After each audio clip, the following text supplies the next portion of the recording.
what's up, everybody? Jay here with my thoughts on Brian De Palma's 1983 film, the movie Scarface, which, like I said, was directed by Brian De Palma. It was written by Oliver Stone, and it stars Al Pacino as the title character, Tony Montana, Scarface, Michelle Pfeiffer, and also stars who else is in the movie? Stephen Bauer. Yeah. Um, Let's see. The way I want to start off with this is number one. Just let everybody know I kind of have a love-hate relationship with this movie. I mean, when I was younger, I used to love this movie to death because I'm a big fan of Al Pacino and everything, and I think the movie is done and directed is is very good, and Al Pacino does a great job as Scarface as Tony, and everything. Like I said, when I was younger, I used to really, really enjoy this movie. But then as I got older, and I don't know, it's like my view on movies kind of changed or whatever. I kind of started to hate it. For one, I felt that the movie is too long. Let's see what it says. It clocks in that. The movie is 2 hours and 50 minutes. I mean, The Godfather is movies are long and everything, but those were based off of books, so and there's a lot of material that has to be done. I understand that there is a lot going on in the movie Scarface with the whole Tony coming from Cuba and the whole rags to riches thing and everything like that. I understand all that. But the one thing that I did not like about the movie was when they kind of started bringing in the political elements. I mean, yes, in real life, I'm pretty sure um, that well, it does happen in real life with because there's no way a lot of stuff that goes on in the drug trade happens without some kind of political pull somewhere behind the scenes, someplace. I mean, anybody who thinks otherwise, I mean, that's just thinking very naively. But in the movie, I felt like it was kind of forced and rushed and was not as important as the overall story of Tony Montana. Um, I mean, the movie begins with the actual thing about all the refugees from Cuba that Castro, you know, let come over to America or whatever with that whole situation.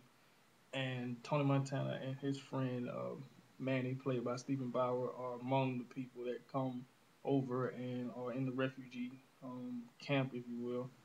And they stay there for a while until they're released. But while they're there, um, they kill this guy who was, I guess, known back home or whatever for, I can't really remember exactly what it was that he was, why they didn't like him or whatever. But in order to get his green card into America, they had to kill this guy and everything. So they get out, and then they kind of load where they're working at this like I think it was a taco stand or something or whatever, and Tony always envisioned himself being larger than what he was, which is a good thing for anybody. I mean, no, if you down or whatever and you living not where you feel you be, it's good to always dream big. But with Tony, he wanted the world, so he gets mixed up with some people, and he gets into the whole drug thing, and he rises up the ranks. But along that way, he makes some enemies, and of course, that rise has come to fall. And I'm not really going to talk about, I mean, the story of the movie. I mean, pretty much everybody knows the story of Scarface who hasn't. If you haven't seen the movie, I do recommend watching it because it is a very good movie to watch. It's just that it's a long movie and some of the stuff could have been left out. Like I say about the whole political influence that comes into play later in the movie, that could have been left out. Where there's one particular scene where Tony is commissioned to kill I think he was a senator or a governor or something other. Well, it was a congressman or whatever. He was supposed to kill this guy. I mean, that that kind of seemed like it was a little far fetched for me. Excuse me. That seemed like it was a little far fetched, and the way they had that whole thing done, and he didn't want to. The only reason why he didn't want to do it is because the guy was with his family, which I mean, even though some of the hardest people in the world, they will not kill women and children, which is a good thing. But at the same time, it just felt like that whole storyline of the movie was like, what is this? But one thing also I noticed about the movie on repeat viewings was that Tony kind of had this, I want to say, a incestual feelings for his sister in the movie.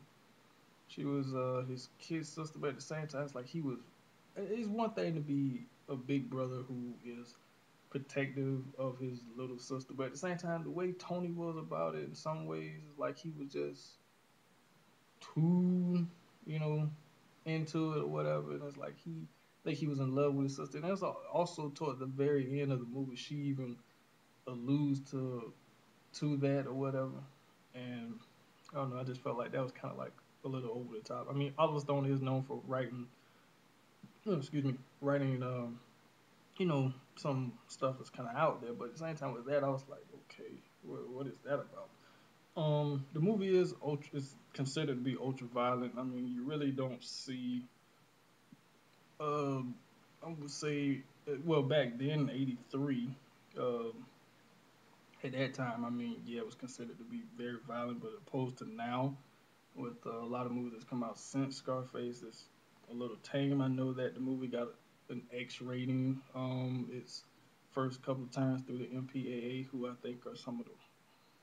I'll probably do another video talking about the MPAA and references some movies, but I don't know, especially nowadays with movies, the rating system is all screwed up. The movie didn't deserve an X rating, and it's funny when hear them talk about that they chopped out stuff and they still up getting the X rating. So then they went back and gave the original cut that was pretty much the same, and it didn't get an X rating, which was like, what the hell. But anyway, like I say, Scarface is just one of those movies that either I know it's very well received in certain circles.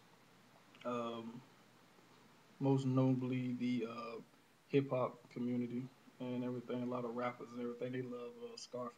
Like I said, I used to have a Scarface T-shirt. I used to have a Scarface picture in my room, but I don't know. It's just like for some reason I just fell out of loving Scarface as much as I used to, just because.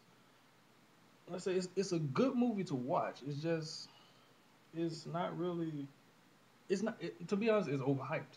I will admit it. I feel that the movie is overhyped for many reasons. Uh, I know a lot of people really relish the whole Tony Montana Scarface, swagger that he has and everything. And I mean, the man does. He has a certain way, and Al Pacino embodies that in this movie. But I feel like the movie as overall over repeat viewings, it kind of loses its aura, if you will, in a way. So, and that's what I mean. I mean, I can't really. I don't know. It's kind of hard for me to really even talk about Scarface. I mean, I was debating on whether or not to even do this, do my thoughts on Scarface in my last Brian De Palma video where I talked about Blowout. At the end, I kind of talked about whether or not I was going to do this video, but I said I was gonna do it just to give you my feelings about the movie. Like I said, it's a love hate thing that I have with this movie that I've kind of gotten over the last few years. I mean, yes, I own the movie, like I say, because I love it for Al Pacino's performance. I think everybody in this movie does a great job in acting. The acting is very good. The script is good, even though there's some stuff that could have been left out of the script and out of the movie. But and Brian De Palma does a great job of directing this movie. It's just I like some of the crane shots and the club scenes and all that stuff, and just the scenery is just very well put together. And but I don't like is just how everybody seems to be so in love with the movie. Well, not so much everybody. I mean, but there's a group of people who just really, really love this movie, and I'm not a part of that group anymore. And I just want to share my feelings on the movie Scarface. I mean, for anyone who's never seen it, like I said, I do recommend watching it at least once, maybe even twice. But it's not really the great movie that a lot of people will let you who really love the movie, it's not really that movie that people, you know, make it out to be. Some parts drag, and it's like okay. And I think this movie could have ended at least 3 times actually before the ending, but whatever. So that's my feelings and thoughts on the movie Scarface. Thank you guys for watching. Comment down below for to let me know what your feelings or thoughts on the movie is. I mean, no, I'm not really talking about the movie as much in this video, but like I said, at the same time, it's a love-hate thing, and like I said, I did it just because it's part of my Brian De Palma film series that I'm doing.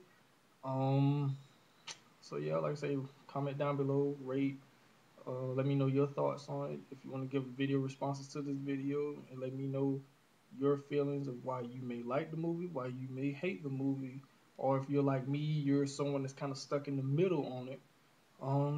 Do that as well. So I will see you guys next time where I review the next Brian De Palma movie that I own, and that is the movie Carlito's Way, which I think is even a better film than the movie Scarface. But I'll talk more about that in the next video. I will see you guys next time. Peace.